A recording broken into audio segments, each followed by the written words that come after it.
Hi guys, it's Claire. Welcome back. I hope that everyone's year has been off to a great start so far. As Rick from another book vlog recently noted, my 2019 has been off to a bit of a slower start. So thanks to Rick for exposing me, but I've been traveling a bit for work and some other things, and I also have been exploring a vague resolution to be more social and more activities oriented, which, as it turns out, is a real time suck. So I've been a little bit distracted, but I have been reading this whole time, so I thought I would get back into things by talking about some of the books that I finished recently. So let's get into it. First up, I have If Beale Street Could Talk by James Baldwin, which I read over the Christmas holiday in preparation to see the new film adaptation by Barry Jenkins, and I'm a little bit embarrassed to say that this was my first full Baldwin book, because even though I was assigned to read The Fire Next Time in not one but two classes in college, I never actually read it in full. So I was happy to pick this book up and to discover that the language and writing in this novel is just as rich and rapturous as what I have read of Baldwin's nonfiction. The story follows two young people in love, Tish and Fonny, who have grown up together in the same Harlem neighborhood, and just as they're about to move into their own place together and start their lives together, Fonny is falsely accused of a crime and put in prison, and shortly thereafter Tish discovers that she's pregnant with their first child. And this novel has a linear forward momentum that follows the progression of Tish's pregnancy and her family's unrelenting efforts to prove Fonny's innocence, but woven throughout are Tish's recollections of her and Fonny's relationship, the blossoming of their love story, and the events leading up to Fonny's arrest. And so you get a sense of the past and present being tightly woven and tangled together, and those memories that surface serve as a kind of sharp reminder of the happiness and the hopes that have been stifled in the face of these unjust accusations. And there are individual scenes and passages in this novel that sing with Baldwin's lyricism and that are at turns electric and dreamy and sometimes crushingly devastating. And together they create this kind of sense of the micro and the macro, of the suffering of individuals and also the much bigger landscape of suffering and oppression, and of the love and the life that persists against that despite everything. You get a sense of this whole continuum of past and present and future without losing sight of the individuals who are caught up in all of it. Ultimately, I do think that the individual parts of this novel are in some ways greater than the whole. In some ways, it reminded me a little bit of The Great Gatsby, in that both of those books have exquisite writing and use such tight and economical storytelling techniques, and they're also trying to say something rather big about America as a whole. But because of that, the characters themselves can sometimes feel a little bit distant and a little bit removed, as if they're being elevated and enshrined as almost symbolic figures meant to represent something greater than themselves, which isn't necessarily a bad thing. And actually, as I was preparing for this video and thinking more about this book, it just reinforced for me how rich this text is and how it is well worth mining it for all of its many different meanings. So I absolutely recommend this one, and will also say that I did like the book a lot more than the movie. Next up, I have Mouthful of Birds by Samanta Schweblin, which is being marketed in the English-speaking world as her follow-up to Fever Dream, but which was actually published first in Spanish way back in 2009. So this is a newly translated collection of 20 very concise and tightly packed short stories that really showcase Schweblin's fascination with the uncanny and the unsettling. And in nearly every story here, she takes otherwise recognizable scenes and scenarios from contemporary life and twist them into their most horrifying contortions. Like Fever Dream, many of the stories in this collection explore the relationships between parents and children and the ever-present fear that familial bliss may quickly devolve into the stuff of nightmares. And throughout, Schweblin also displays a sort of fascination with violence. Violence against children, violence against animals, criminals, violence as a form of vengeance, and in its most twisted and distorted forms, violence as a kind of transcendent power and beauty. And each story in this collection really showcases the dark, imaginative capacities of Schweblin's mind, and she really has a knack for crafting incredibly striking images, whether it be that of a teenage girl biting into a live bird, or the image of a dead body packed into a suitcase and repurposed and displayed as a sort of avant-garde art installation. She's also really adept at capping each of her stories with a final, ominous gesture or revelation, which is meant to send a chill down your spine.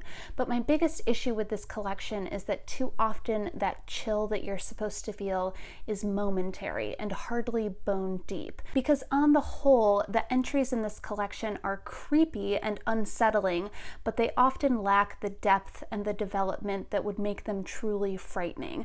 And Schweblin's tendency to lean on those 11th hour revelations also means that her stories don't conclude so much as they suggest something even more sinister.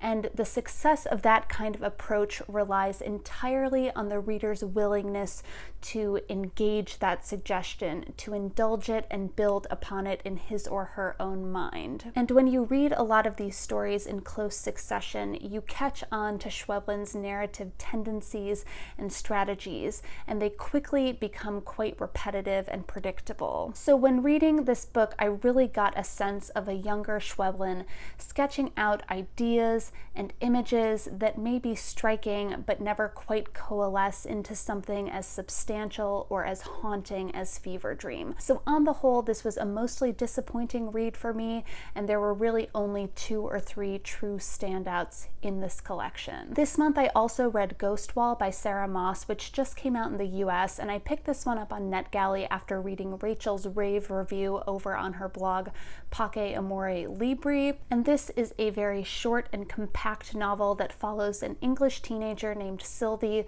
whose father has a rather unhealthy obsession with ancient British history, to the point that he takes his family on a 2-week vacation of sorts to join an anthropological study made up of a professor and some of his students who are trying to live for a couple of weeks as Iron Age Britons would have lived. And very quickly, this relatively contained project becomes a pretty intense crucible for all of the participating members, and it quickly reveals a number of different tensions at play. Most notably, there are the class and regional divides between Sylvie's family, who are working class and from the north, and the professor and his students, who are highly educated and from the south. Another one of the big tensions is between Sylvie's father and his regressive jingoism and nationalism and xenophobia, which is at odds with the modernity of the young female student Molly, who is quite strong-willed and sexually liberated, and who keeps sneaking off to the roadside shop to buy snacks. And most disturbingly, there is tension within Sylvie's own family, where her domineering father tries to exact a kind of constant control over her mother and herself with a combination of psychological and physical abuse. So Sarah Moss is able to pack a lot into a relatively short amount of space, and she really captures the texture of this particular slice of British culture and British history in ways that are incredibly evocative and often quite haunting. And the way that she embodies Sylvie's voice in particular and all of her thoughts and burgeoning desires is really quite beautiful. And yet, despite all of that, I had the same issues with this book that I did with The Tidal Zone, which is that despite the kind of perfect writing and plotting and pacing and thematic layering in this book, it left almost no dent on either my heart or my mind. And I don't really know why that is. I don't know if Sarah Moss focuses in on subject matter that isn't inherently interesting to me, but basically her books just kind of hit my brain and then fade away instantly. All I can say is that this was an incredibly accomplished novel that I read 3 weeks ago and have already forgotten. I also recently read the very short novel The Hen Who Dreamed She Could Fly by Sun-Mi Hwang. I've been trying to make my way through some Korean literature before traveling there later this spring, and this is a book that was recommended to me by my brother mother's girlfriend, who suggested that I add it to my list, and it was first published in 2000 in Korea and has since sold millions of copies, and it's kind of a modern day fable about a farmyard hen named Sprout who wants nothing more than to be able to hatch one of her own eggs someday and raise a chick of her own. But then through a series of events, she manages to escape the chicken coop and kind of finds herself taking care of an abandoned egg that ends up hatching a baby duckling. And from there, we get an at times sweet and at times harrowing story of motherhood and independence and survival, of interspecies tribalism and collective struggle, and ultimately of sacrifice and the great interconnected continuum of the natural world. So it's very rich thematically, but I have to say I was quite confused about who the target audience for this book is supposed to be, because it reads very much like an allegory for children, and I've seen it called a sort of Korean Charlotte's Web, but at the same time it is like incredibly dark in some moments. Like, oh, do you like the friendship between Sprout and this mallard duck named Straggler? Well, sorry, because Straggler just got eaten by a weasel. Like, maybe it's useful to expose children to the harsh realities of life, but I was just a bit taken aback by the kind of blunt violence of certain parts of this book. Although I have to say, and spoiler alert if you don't want to know how this book ends, but it basically concludes with Sprout also being eaten by the weasel because, you know, weasels also have to feed their kids too, which technically is not incorrect, so I kind of respect this book for keeping it real. But yeah, not entirely sure what to make of that one. It was a good read, but I just don't know how to categorize it. And lastly, over the weekend, I read Evie Drake Starts Over by Linda Holmes, who you may know as one of the hosts of NPR's Pop Culture Happy Hour podcast. And this book doesn't come out until late June, so I think I'm going to save my full thoughts for a later wrap-up, but I did just want to briefly say that I really, really loved this book.